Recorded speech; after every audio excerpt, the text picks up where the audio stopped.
नमस्कार मित्रों। जय हिंद। वंदे मातरम। आज मैं आप लोगों के साथ भारत और पाकिस्तान के बीच आज से 60 साल पहले जो सिंधु जल समझौता हुआ था उस पर बातचीत करना चाहता हूं। आपको पता होना चाहिए कि भारत के प्रधानमंत्री जवाहरलाल नेहरू और पाकिस्तान के प्रधानमंत्री अयूब खान के बीच एक समझौता हुआ था जिसमें यह तय किया गया था कि सिंधु नदी के जल का 80% भाग पाकिस्तान को दिया जाएगा और 20% भाग जल का उपयोग भारत करेगा। यह एकदम अन्याय समझौता था, क्योंकि भारत का जनसंख्या ज्यादा था, पाकिस्तान का जनसंख्या कम था। इस आधार पर जनसंख्या को मद्देनजर रखते हुए ज्यादा जल भारत को मिलना चाहिए था, कम जल पाकिस्तान को मिलना चाहिए था, लेकिन ऐसा नेहरू जी ने नहीं किए थे। आज हमारे प्रधानमंत्री ने यह घोषणा कर दिए हैं कि मैं सिंधु जल समझौते को अब मानने के लिए तैयार नहीं हूं।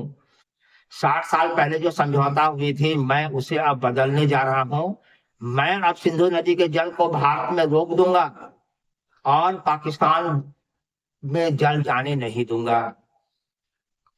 ऐसी घोषणा करके उन्होंने पाकिस्तान के लोगों में एक डर का माहौल पैदा कर दिया है।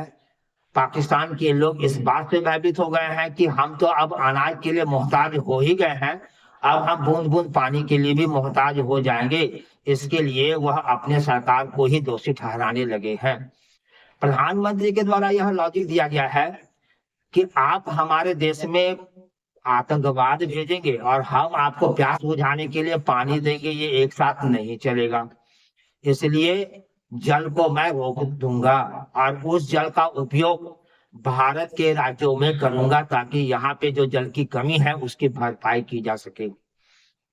दूसरी ओर शायद लोगों का दिमाग वहां तक नहीं पहुंच रहा है जो मैं आपको बताना चाह रहा हूं।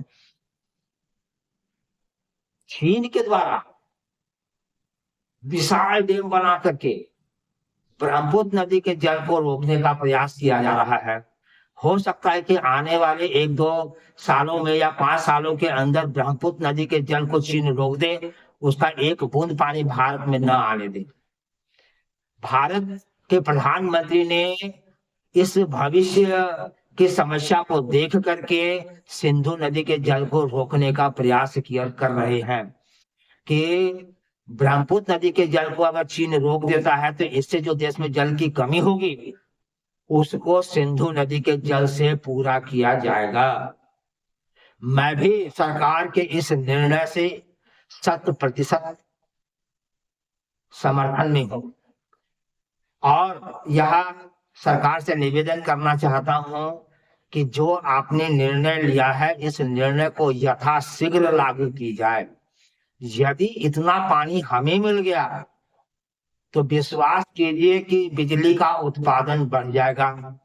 इतना बिजली का उत्पादन बढ़ जाएगा कि हमारे देश के एक एक घर में 24 घंटे बिजली मिलने में जो है मदद मिलेगी।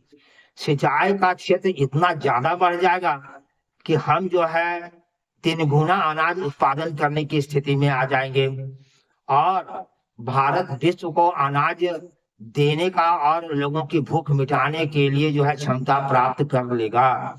ऐसे में भारत के लोग इस न्यूज को सुन करके बाग बाग खुश हो गए हैं। मैं भी इस न्यूज को सुन करके अति उत्साहित हूं। मैं सरकार से यह कहना चाहता हूं कि यह निर्णय जितना जल्द लागू की जाएगी उतने देश के हित में होगा और देश के लोग भी यही चाहते हैं। ऐसे में सरकार को चाहिए कि इस डिसीजन को जल्द से जल्द धरातल में उतारे। जय हिंद। वंदे मातरम।